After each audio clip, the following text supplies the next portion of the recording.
말씀을 보겠습니다. 갈라디아서 2장 11절에서 16절까지의 말씀입니다.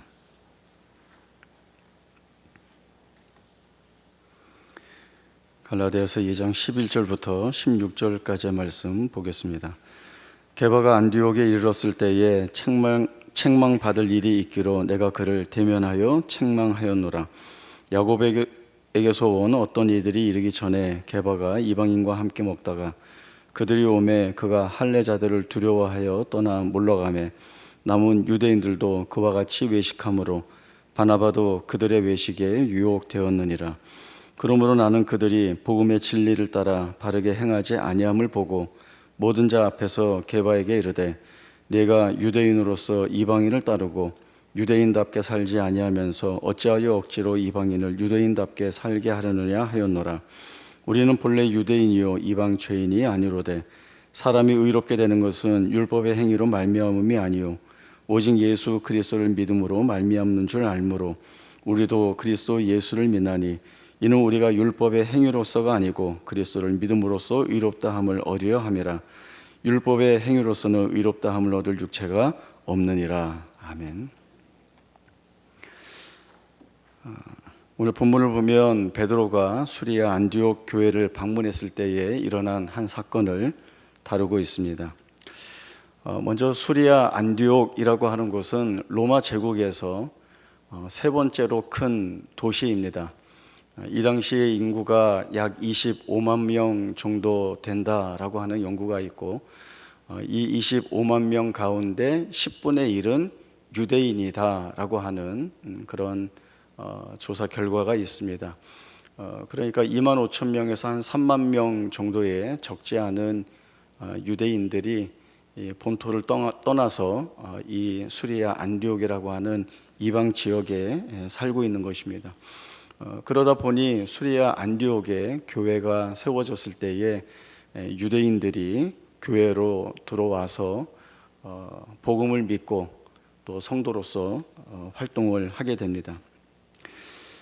수리아 안디옥 교회는 그 이방 선교의 전초기지 역할을 합니다.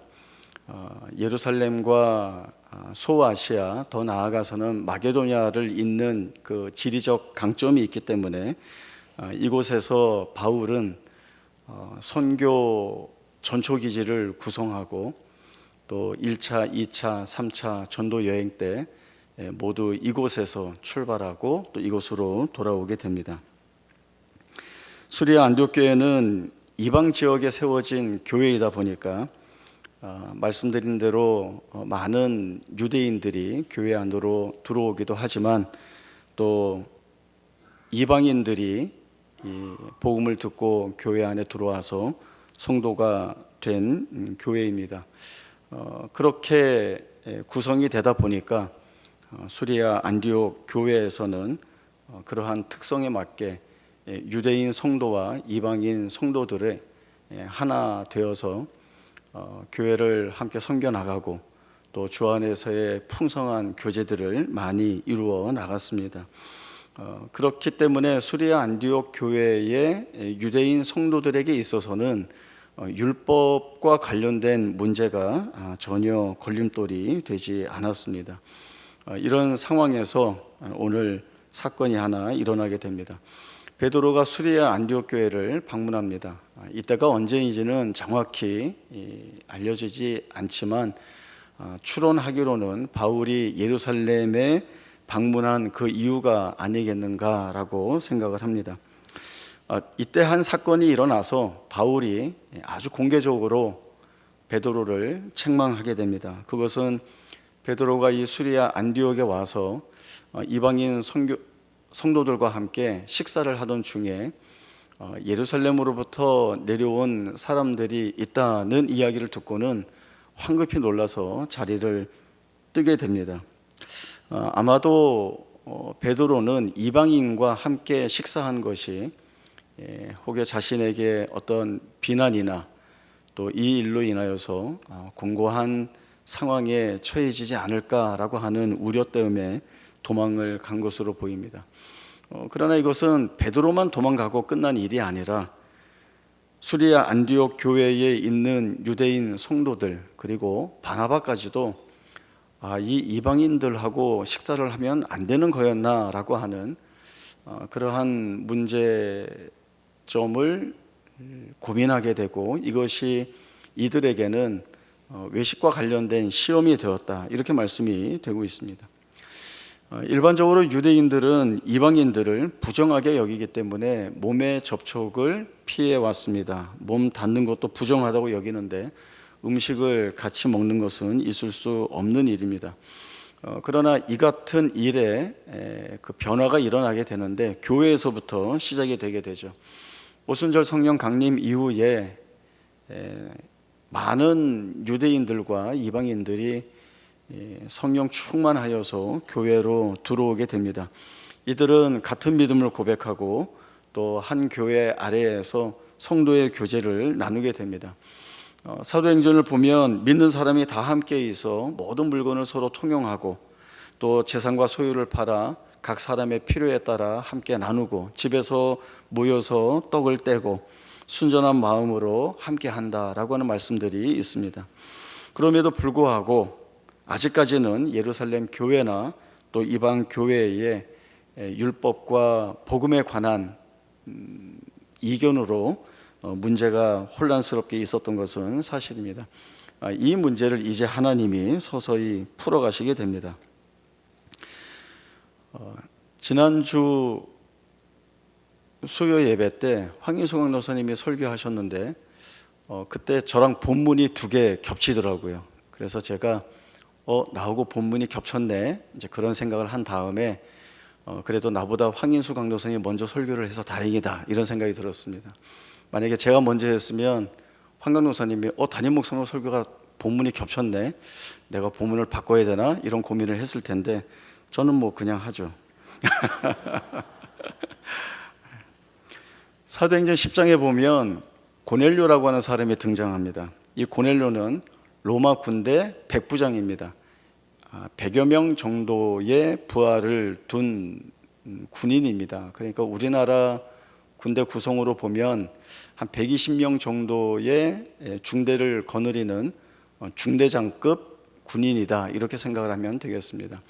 이 고넬료를 성경이 어떻게 설명을 하고 있는가 하면 하나님을 경외하고 항상 기도하고 또 구제에 힘쓰는 인물이라고 소개를 합니다. 이 고넬료가 기도할 때에 주의 천사가 나타나서 요바에 있는 베드로를 청해서 말씀을 들어라 이런 가르침을 주셨고 그 말씀에 따라 베드로를 청하기 위해 사람을 보내게 됩니다. 그 다음 날 또 베드로 입장에서는 기도하러 올라갔는데 환상을 보게 됩니다. 하늘에서 내 귀가 매여 있는 보자기 같은 그릇이 내려오는데 그 안에 들여다보니까 땅에 걷는 것, 기는 것, 날아다니는 것, 이 모든 짐승들이 그 안에 다 담겨 있는 겁니다. 그리고 하늘에서 음성이 있기를 베드로야 일어나 잡아 먹어라 이렇게 말씀하시는데 그러나 베드로가 즉각적으로 뭐라고 반문을 하는가 하면 속되고 깨끗이 아니한 것을 내가 먹은 적이 없습니다 라고 얘기합니다. 베드로는 유대인으로 태어났습니다. 그는 평생을 태생적 유대인으로 살았습니다. 그러니까 자신의 삶에 이 유대인으로서의 율법과 관련된 모든 내용들이 자신의 삶의 여러 내용과 형식과 습관같이 다 들어가 있는 것입니다. 그러니까 속되고 깨끗하지 않은 것, 율법에서 먹지 말라고 규정되어 있는 것들을 먹지 않았고 그리고 이것을 먹으라는 그 말에 반발하고 나선 것입니다.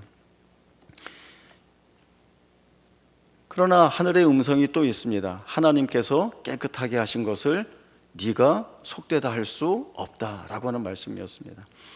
이 같은 일이 3번 있은 후에 이 보자기는 하늘로 올라가게 되고 베드로는 이 환상이 과연 무엇을 뜻하는가라고 하는 의문을 갖게 됩니다.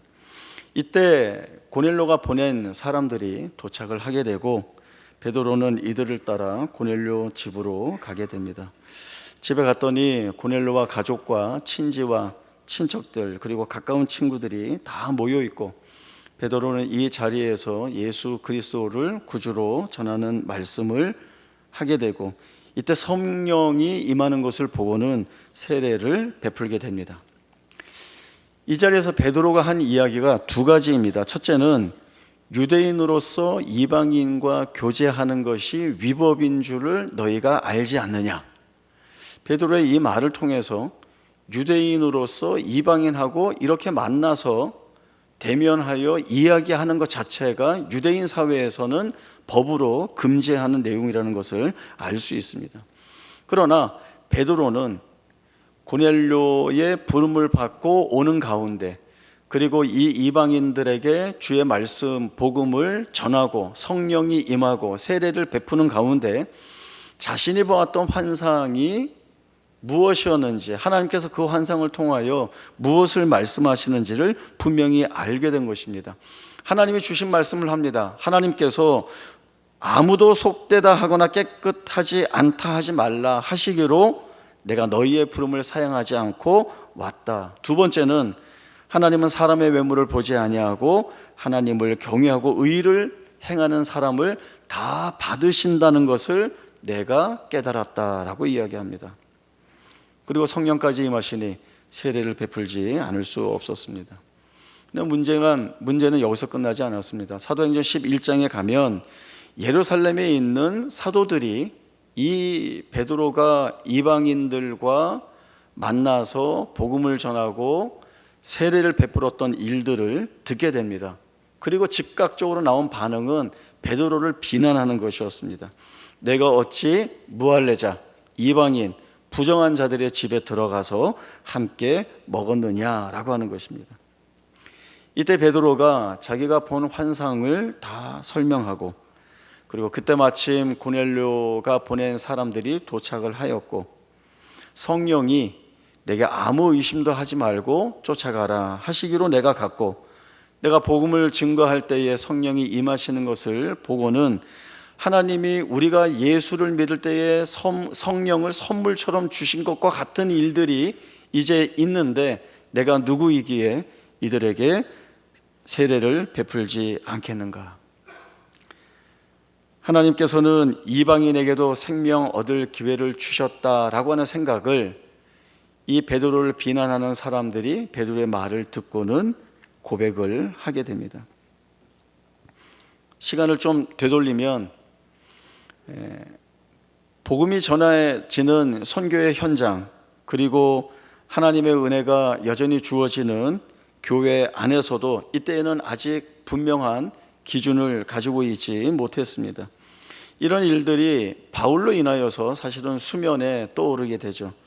바울이 1차 전도여행을 마치고 수레아 안디옥 교회로 돌아왔을 때에 하나님께서 행하신 일들과 이방인들에도 복음의 문을 여신 것을 증거하게 됩니다. 보고를 하게 됩니다. 그런데 이 수레아 안디옥에도 예루살렘에서부터 내려온 사람들이 주장하기를 너희가 모세의 법대로 할례를 받지 않으면 구원을 완성하지 못한다라고 하는 가르침을 전하고 있었던 것입니다. 바울과 바나바가 이 예루살렘에서부터 온 사람들과 아주 심각하게 논쟁을 하게 되었고 결국은 이 일을 예루살렘 교회에 보고하고 해결책을 받아야 되겠다 생각하고 예루살렘 교회로 올라가게 됩니다. 그 올라가서 얘기하는데 이 예루살렘 교회 안에 바리새파 중에 어떤 믿는 사람들이라고 하는 사람들이 있었습니다. 이 설명대로 이들이 이전에는 바리새파에 속해 있던 사람들이었는데 그들 중에 어떤 사람들이 복음을 듣고 교회 안에 들어왔습니다. 복음을 듣고 교회 안에 들어왔지만 본질적으로 자신들이 가지고 있는 신앙의 성향이 바뀌지는 않았던 것입니다. 이들도 바리새파 기질이 남아 있어서 율법을 우선 행하는 것이 무엇보다도 중요하다라고 하는 가르침을 하고 있던 사람들입니다. 그들이 자신들의 중지를 모아서 바울에게 비난을 하고 있습니다. 이러한 일들이 있을 때에 그 가운데에서 베드로가 일어나게 됩니다. 베드로가 일어나서 하나님이 내 입을 통하여 이방인들에게도 복음을 증거하시는 일을 하게 하시려고 나를 오래전에 택하셨고, 하나님이 우리와 같이 그들에게도 성령을 선물로 주셨고 그들의 마음을 깨끗하게 하셨으니 하나님이 그들과 우리를 차별하지 않으신다는 것이 분명하다라고 하는 것이죠. 그리고 너희가 어찌하여 우리도 능히 매지 못하는 멍에를 제자들의 목에 두려느냐. 우리는 그들이 우리와 동일하게 주 예수의 은혜만으로 구원받은 줄 믿는다. 이렇게 바울의 편을 들게 됩니다. 사실은 편을 들었다기보다는 복음의 진리가 무엇인지 알기에 그 내용을 분명하게 이야기한 것입니다. 베드로가 말을 마치고 예루살렘 교회에 또 한 사람의 사도의 수장인 야고보가 이방인 중에서 하나님께로 돌아오는 자들을 이제는 괴롭히지 말자. 다만 그들에게 우상의 더러운 것과 음행과 목매어 죽인 것과 피를 먹지 말라라고 하는 이 내용만 지키도록 하자라고 하는 결정을 하게 됩니다. 그래서 이것이 예루살렘 어떻게 보면 의회의 공식적인 첫 결정이 됩니다.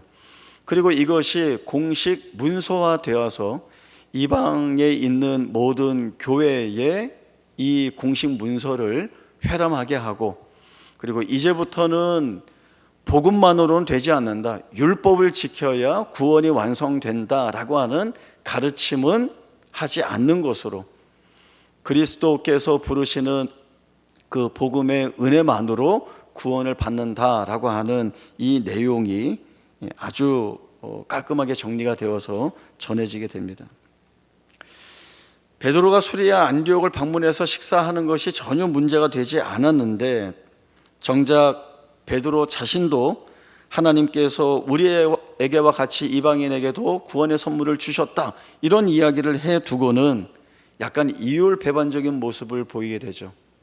자신이 받을 어떤 비난을 두려워하여서 도망을 가게 된 겁니다. 그러니까 바울이 그 모습을 보고는 눈이 뒤집힌 거죠. 사실 사도 기수로 보면 까마득한 후배인데 선배고 뭐고 없이 아주 공개적으로 대면하여서 책망을 하고 있습니다. 내가 유대인으로서 이방인을 따르고 유대인답게 살지 아니하면서 어찌하여 억지로 이방인을 유대인답게 살게 하려고 하느냐.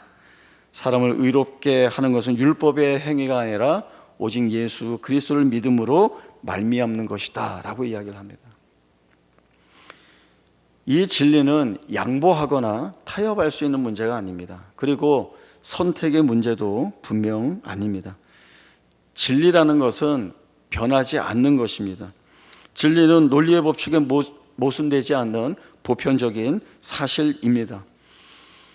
율법주의자들이 주장하고 있는 것처럼 예수 믿는 믿음으로 구원을 받지만 그것만으로 충분하지 않으니 율법의 행위를 더해야 된다라고 하는 것은 복음이 부족하다, 복음만으로는 안 된다라고 하는 복음의 부족함, 그리고 복음만으로서의 절대 불변의 진리의 내용들을 훼손하는 잘못된 일입니다. 이렇게 해도 좋다, 저렇게 해도 좋다라고 하는 데에는 제한이 있어야 합니다. 그렇게 할 수 있는 일들이 있습니다. 우리 언제 놀러 갈까? 시간이 맞지 않으면 그 같이 놀러 가는 당사자들이 편한 시간을 이야기하고 그렇게 정해지는 시간에 갈 수 있습니다. 그렇게 정하는 시간이 월요일이 되든 화요일이 되든 상관이 없습니다. 우리 뭐 먹을까? 식성이 달라도 서로 양보해서 그러면 오늘은 이걸 먹자, 이렇게 의논하고 또 선택을 하면 같이 그 좋아하는 음식을 찾아서 먹을 수가 있습니다. 제가 아는 목사님이 한 분 계시는데 그 결혼 전에 이제 사모님하고 만나서 데이트하는데 이제 만났는데 이 두 분의 식성이 극과 극인 거예요. 도저히 합의해서 먹을 음식이 없는 거예요. 그래서 어떻게 했냐고 물어보니까 만났는데 그럼 다시 헤어져서 각자 밥을 먹고 그리고 몇 시에 다시 만나자, 이렇게 했다는 거예요. 그래서 그러면 차라리 만나는 시간을 식사 이후의 시간으로 잡았으면 되지, 굳이 만나서 다시 헤어져서 각자 밥을 먹고 만날 건 뭐냐 그랬더니 그래도 일찍 만나고 싶었대요. 차마 그분이 누군지는 제가 밝히지 못하겠습니다. 어쨌든 바꿀 수 있는 것이 있고 바꿀 수 없는 것이 있습니다. 베드로와 요한이 성전 미문에 앉아있던 걷지 못한 자를 예수의 이름으로 고쳐주게 됩니다.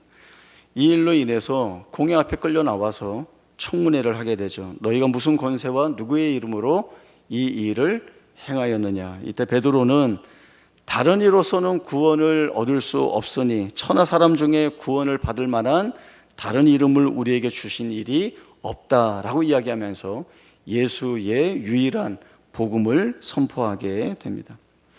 다른 이름, 구원을 줄 만한 다른 신이나 세상에 다른 방법이나 다른 조건은 없습니다. 구원은 예수에서 출발해서 예수로 맞춰지게 됩니다. 왜냐하면 주님은 이전에도 계셨고 지금도 계시고 이후에도 계시는 하나님이시기 때문에 그렇습니다. 그렇기 때문에 복음이라고 하는 것은 살아계신 하나님께서 이루시는 구원의 역사입니다. 이 하나님이 이루신다라고 하는 것은 무엇의 부족함도, 무엇의 잘못도, 무엇의 오류도, 훼손도 없다라고 하는 것이 이미 전제되어 있는 것입니다. 하나님이 어떤 일을 이루어 가시는데 그 주체가 하나님이시는데 그 일을 주도하는 것이 하나님이신데 하나님이 하시는 일에 무엇이 잘못되고 무엇이 부족할까 하여 거기에 무엇을 더하신다는 것은 있을 수가 없는 일입니다.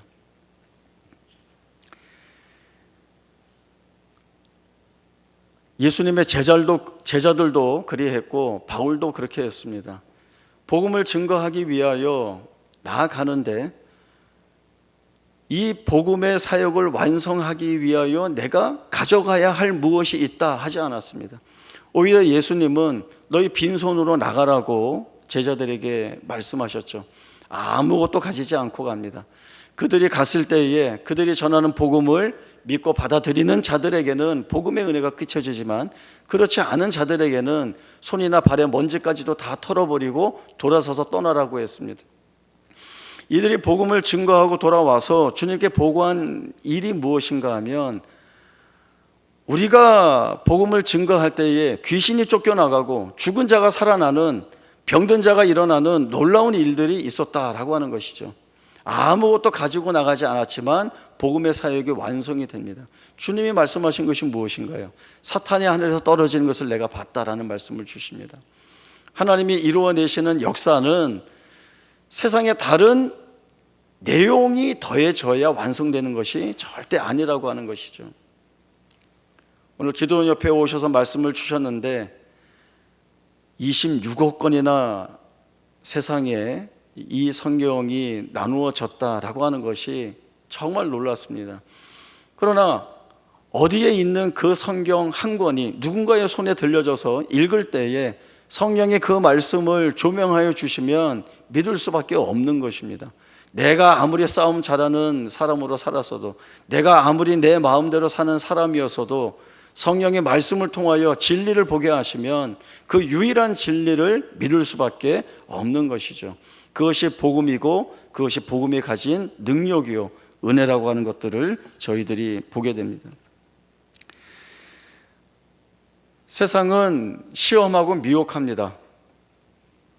진리는 그렇게 만들어지는 것이 아니라고 말합니다. 진리를 만들 수 있는 것들이 세상에도 있다라고 우리에게 말합니다. 힘이 더 있으면 그 진리를 만드는데 더 수월하지 않겠느냐.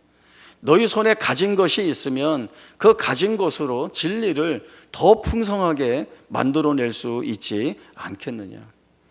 그러나 진리는 그렇게 될 수 없습니다. 왜냐하면 하나님이 모든 것을 다 하시기 때문에 그렇습니다. 하나님은 없는 것을 있게 하시고 죽은 것을 살리시는 하나님이시기 때문에 그렇습니다. 로마서 1장 16절과 17절을 오늘 결론의 말씀으로 저희가 함께 찾아서 읽어보겠습니다. 로마서 1장 16절 17절입니다. 저희 말씀 함께 읽겠습니다. 시작.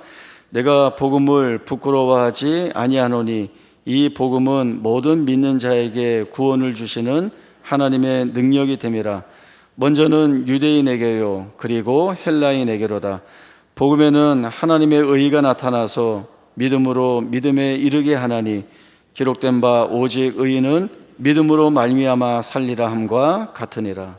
아멘. 복음은 하나님의 의입니다. 하나님의 의는 차별이 없습니다.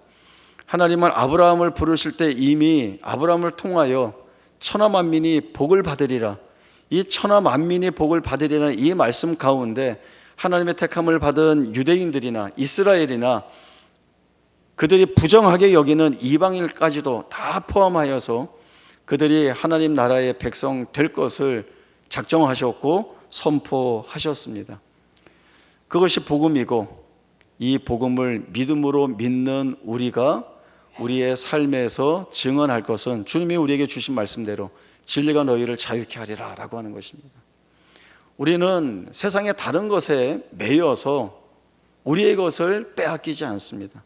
우리가 힘이 없어도, 우리가 가진 것이 없어도, 때로는 세상이 우리를 속여도, 때로는 세상이 우리를 업신여겨도 그것이 우리를 복음 안에 있는 진리 안에서 우리를 무너뜨릴 수 없습니다. 속이면 속이라고 하죠. 빼앗아가면 빼앗아가라고 하죠. 하나님은 그것으로 우리를 망하게 내버려 두시지 않습니다. 오히려 그 속는 가운데, 그 빼앗긴 가운데 하나님이 더불어 채워주시는 놀라운 은혜의 역사들을 바라보면서 이것이 복음 안에 있는 자들에게 하나님이 부어주시는 놀라운 은혜라는 사실들을 알게 되고, 또 하나의 유익은 우리가 서 있는 이 자리가 맞다라고 하는 겁니다. 우리가 틀린 자리에 서 있지 않으면 얼마나 당당할 수 있습니까? 이것이 우리가 가진 복음의 능력이요 은혜라는 고백을 갖습니다. 귀한 고백으로 세상에 지지 말고 복음에 합당한 삶을 감사함으로 살아내는 우리 모두가 되기를 바랍니다. 기도하겠습니다. 하나님 아버지 은혜를 감사합니다. 세상에는 복음만으로는 되지 않고, 그리고 진리만으로는 되지 않고, 그것에 세상의 것들을 더하여 너희들이 원하는 것을 만들어낼 수 있다라고 우리를 시험하고 미혹합니다. 이 시험과 미혹함은 마치 사탄이 예수님을 시험할 때에 세상 천하 만국을 보여주며 그 영광을 보여주며 내게 절하면 이 모든 것을 다 얻게 될 것이라는 것과 같습니다. 말씀으로 세상을 이기게 하신 우리 주님의 복음의 능력이 오늘 우리를 붙듭니다. 세상 가운데 지지 않게 하시고 세상을 능히 이기게 하시며 진리 가운데 자유케 하사 하나님 나라의 백성으로 부름받은 구원받은 성도로 택함 받았다는 이 사실이 오늘 우리에게는 영광이요 명예입니다. 우리가 복음의 진리를 가지고 있으니 세상에 지지 않게 하시고 담대한 믿음의 자리에 서서 복음이 만들어내는 귀한 주의 역사를 우리의 삶으로 드러내는 귀한 은혜가 있게 하여 주옵소서. 복음의 귀한 통로로 쓰임받게 하시고 복음의 삶을 살아내 주의 영광이 되는 우리 모두가 되게 하여 주옵소서. 거룩하신 예수님의 이름으로 기도하옵나이다. 아멘.